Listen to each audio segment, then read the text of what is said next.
So the creation of the heavens and the earth and everything in them was completed. On the seventh day God had finished his work of creation, so he rested from all his work.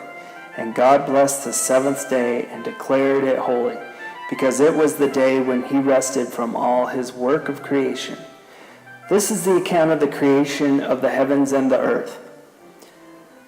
When the Lord God made the earth and the heavens, neither wild plants nor grains were growing on the earth, for the Lord God had not yet sent rain to water the earth, and there were no people to cultivate the soil.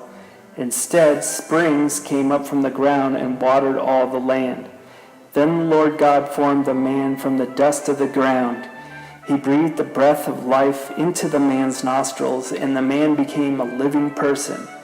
Then the Lord God planted a garden in Eden in the east, and there he placed the man he had made.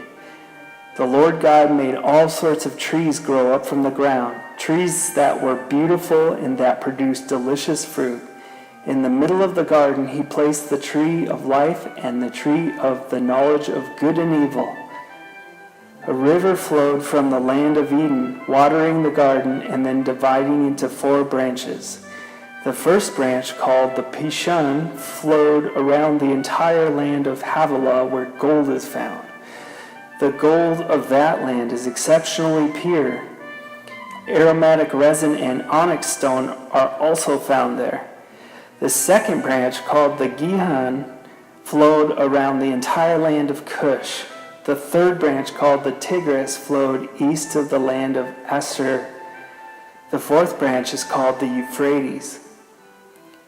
The Lord God placed the man in the Garden of Eden to tend and watch over it.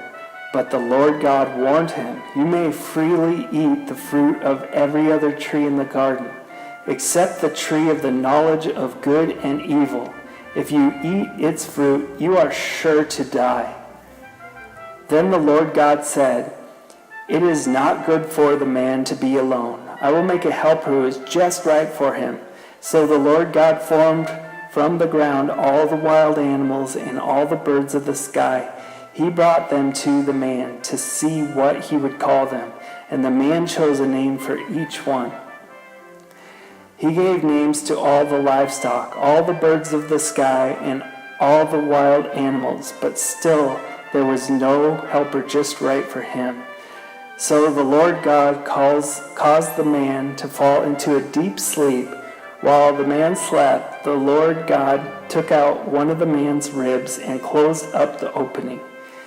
Then the Lord God made a woman from the rib, and he brought her to the man. "At last," the man exclaimed, "this one is bone from my bone and flesh from my flesh. She will be called woman, because she was taken from man."